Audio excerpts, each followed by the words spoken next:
Students, my name is Ashifa Khan. आज हम करेंगे चैप्टर 3 के book exercises. So first exercise is take the correct answer MCQs। The sheep lazily dash on fresh grass. मतलब एक भेड़ आलसी होकर मंच्ड मतलब ताजी घास चबाती है। सैट मतलब बैठा, मंच मतलब चबाया, स्टूल मतलब खड़ा हुआ।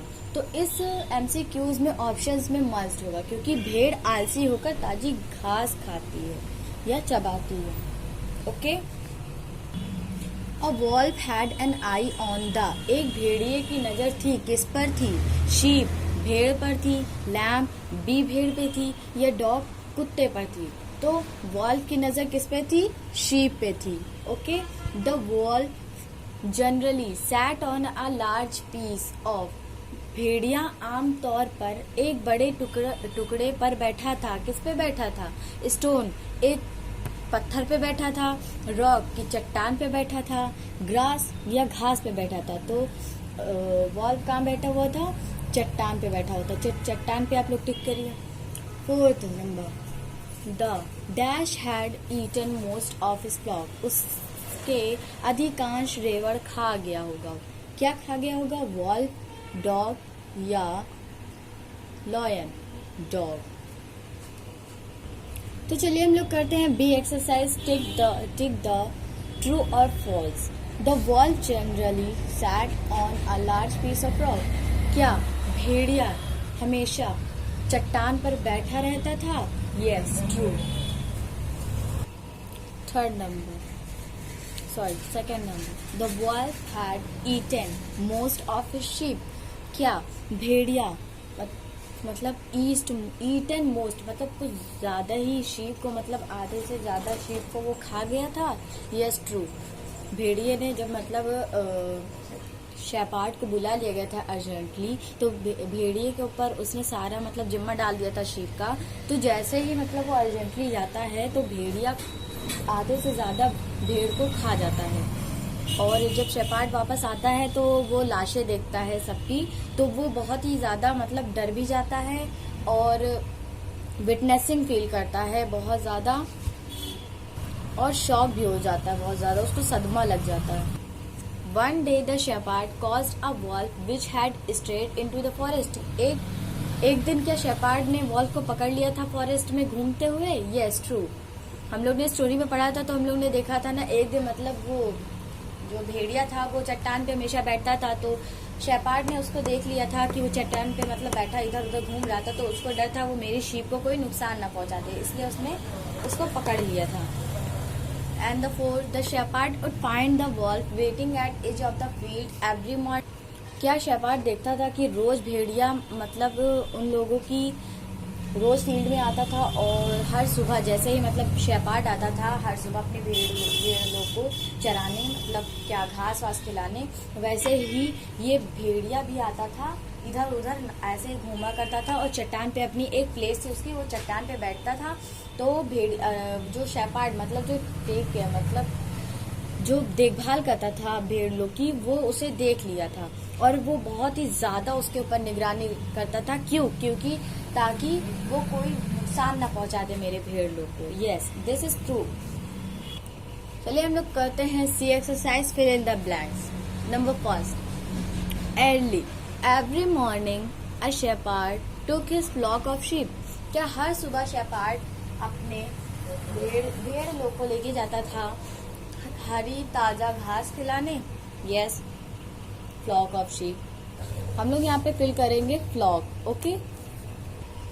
The shepherd gathered the sheep and go off to.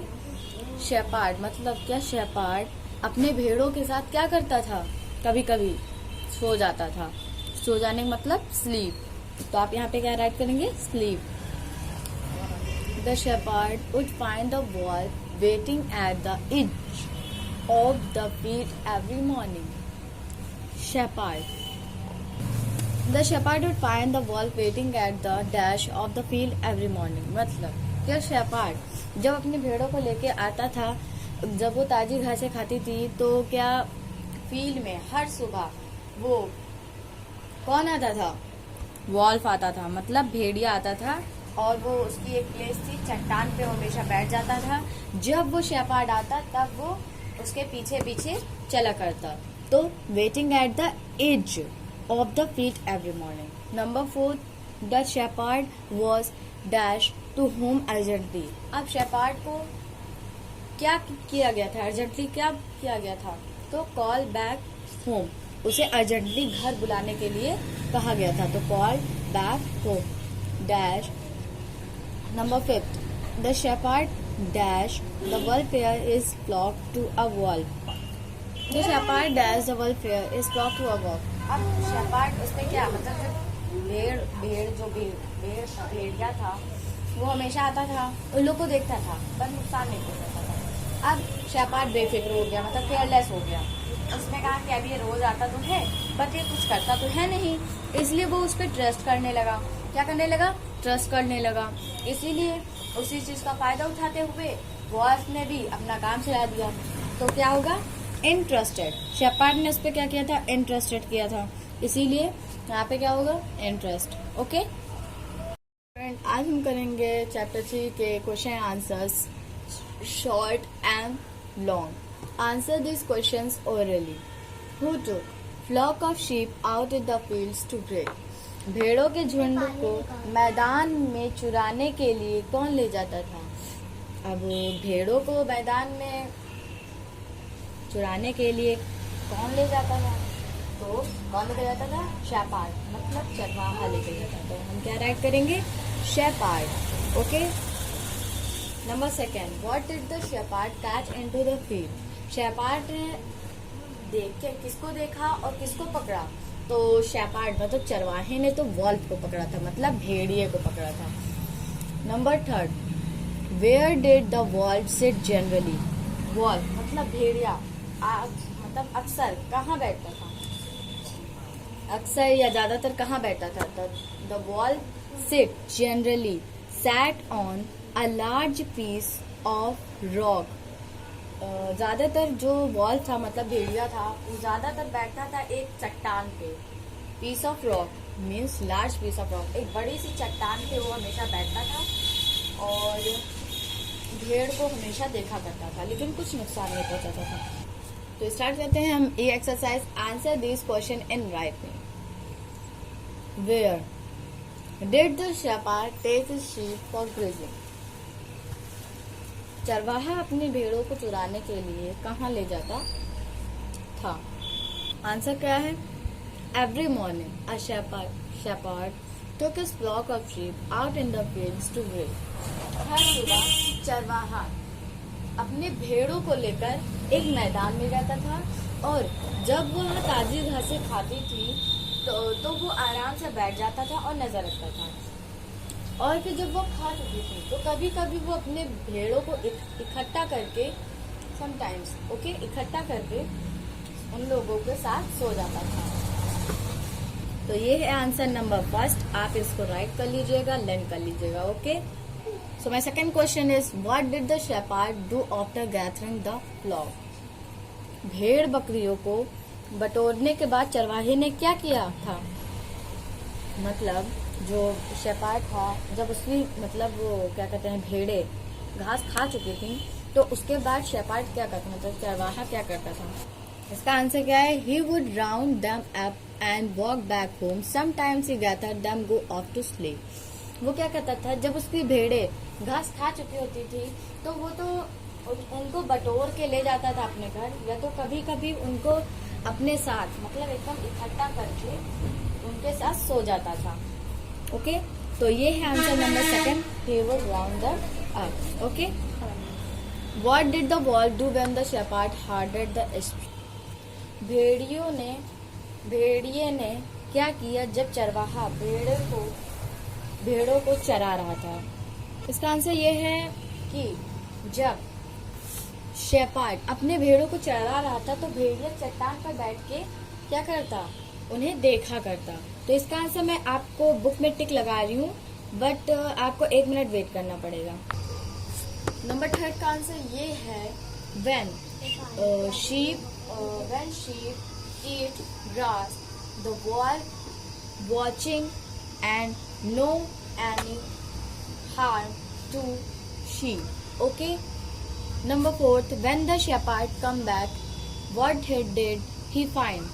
जब चरवाहा वापस आया तो उसे क्या मिला? So answer is, when he come back, he found only a few sheep wandering about. The dead bodies of many sheep were lying here and there. जब वह वापस आता है तो वो देखता है कुछ भेड़ इधर उधर हैं, बाकी सबकी लाशें पड़ी हुई हैं जो अब बची नहीं है, जिनको वॉल्फ ने मार दिया था. ओके. और इससे क्या हुआ था? शेपार्ड मतलब चरवाहा को क्या लग गया था? सदमा लग गया था. वो शॉक्ड हो गया था और थोड़ा सा डर भी रहा था. ओके. तो यहाँ पे हमारा क्वेश्चन आंसर जो है फिनिश होता है. अब हम आते हैं बुक के कुछ शॉर्ट एक्सरसाइजेस पे, और आप सब ये क्वेश्चन आंसर कर लीजिएगा. Okay. Match these naming words with the action words. अब हमें क्या करना है कि जो वर्ड्स हैं उसके मतलब मीनिंग्स, मतलब जैसे शू है तो शू हम क्या करते हैं? खाते तो है नहीं, ईट तो करते नहीं है, पॉलिश करते हैं. तो ऐसे ही हमें कुछ वर्ड्स मिलाने हैं. ओके. तो देखते हैं. चलिए. शू मतलब होता है जूता. ओके. इसे हम क्या करते हैं? राइट करते हैं, लिखते हैं, या पॉलिश करते हैं. अगर हम पॉलिश करेंगे तो हमारा शूज चमकेगा. कि धुलते हैं, कि स्वीप क्या पोछा लगाते हैं उस पे. मेक क्या बनाते हैं, ईट क्या खाते हैं, बेक मतलब बनाना. तो हम शूज को क्या करते हैं? पॉलिश करते हैं. तो जल्दी से इसको मैच करिए. फ्लोर को हम क्या करते हैं? पोछा लगाते हैं. पोछे को इंग्लिश में क्या कहते हैं? स्वीप. ओके. एग्जाम्स में हम क्या करते हैं? हम एग्जाम्स में तो पॉलिश करते नहीं है, धुलते तो है नहीं, राइट करते हैं, है ना. सैंडविच इतना टेस्टी होता है, उसको तो हम लोग खाएंगे ही, है ना. क्लोथ्स हम धुलते हैं, ना कि उस पर पोछा लगाते हैं. केक हम क्या करते हैं? पहले बेक करेंगे, तभी तो हमारा केक और सुंदर लगेगा, तभी तो हम उसको खाएंगे. टी हम चाय कैसे पीते हैं? चाय जब हम बनाएंगे तभी तो हमारा चाय बनेगा, इसीलिए हम क्या करेंगे? मेक करेंगे. अब हम एक्सरसाइज जी करते हैं. Match the following words with their meaning. हमें मतलब वर्ड्स को मिलाना है उसके मीनिंग के साथ जो उससे मिलजुल रही है. मॉर्निंग मतलब सुबह होती है, तो सुबह हमारा क्या होगा? स्ट्रेंथ ताकत नो.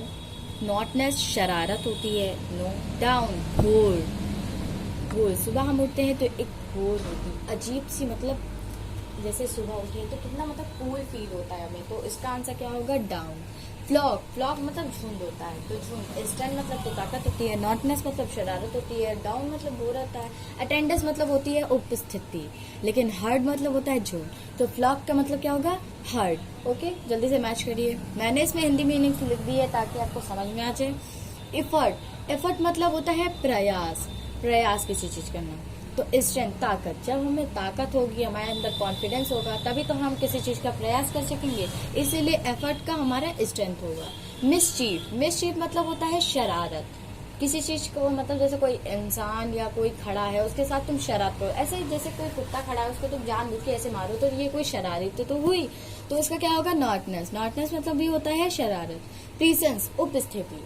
ओके. प्रीसेंस मतलब जैसे कहीं पे मतलब जैसे अटेंडेंस लेते हैं, तो अटेंडेंस में जब बोलती हैं टीचर, नेम कॉलिंग करती हैं, तो उस पर आप लोग बोलते हो ना प्रेजेंट मैम या आई एम प्रेजेंट मैम, तो वही अटेंडेंस होगा. ओके. तो आप लोग ये एक्सरसाइज कर लीजिएगा. मैंने इसके हिंदी मीनिंग्स भी लिख दिए ताकि आपको समझ में आ जाए. H exercises. Fill in the blanks with suitable adjective given in the box. तो first, snow white live with dash drops. Snow white किसके साथ रहती थी? 7 ड्रॉप्स के साथ रहती थी, ना कि रिच मतलब अमीर लोग के साथ रहती थी. नो, वो 7 ड्रॉप्स के साथ रहती थी. Number 2, Sumit is wearing dash shoes. अब सुमित क्या पहनता है? ब्राउन शूज, मतलब भूरे कलर का शूज पहनता है. Number 3, he belong to a rich family. वह कहाँ से बिलोंग करता है? एक अमीर खानदान से बिलोंग करता है. Number 4, we cross a dash bridge. अब वो क्या पार करता है? एक लंबा सा ब्रिज पार करता है ना. I like to visit high mountains. मुझे बहुत ही अच्छा लगता है बहुत ही हाई माउंटेन्स पे जाना. कोमल इज ए डैश गर्ल. कोमल बहुत ही थिन लड़की है. थिक एक थिक होता है, एक थिन होता है. ओके. चलिए हम जी करते हैं exercise I. Use appropriate words to fill in the blanks. हमें जो हमारा ये ब्लैंक्स है इस पे हमें सही अप्रोप्रिएट वर्ड्स हमको इसमें फिल करने हैं। तो could you please dash for me. क्या आप थोड़ा सा मेरे लिए इधर से हट सकते हैं। तो ये हमारा अप्रोप्रिएट वर्ड्स है। Number second, would you give me your dash. क्या आप मुझे आप अपनी क्या दे सकते हैं, सीट। ओके, क्या आप अपनी मुझे जगह या सीट दे सकते हैं। Number third, may I take your book. क्या मैं आपकी बुक ले सकता हूँ। Number fourth, would you reply me at once. क्या आप मुझे एक बार में ही जवाब दे सकते हैं। You should have participated in the play. तुम्हें इस खेल में भाग लेना चाहिए था। Would you pick my luggage. क्या तुम मेरा लगेज पकड़ सकते हो या पकड़ सकती हो। ओके, तो हमारा चैप्टर 3 का question answer and book exercise मैंने आपको सारा समझा दिया है। अगर आपको कोई प्रॉब्लम होगी तो आप कमेंट में मुझे क्या कमेंट कर सकते हैं, और जो आपको क्वेश्चंस नहीं समझ में आ रहे होंगे वो भी आप मुझे कमेंट कर सकते हैं। अगर कोई प्रॉब्लम होगी तो फिर भी कमेंट कर सकते हैं। Thank you.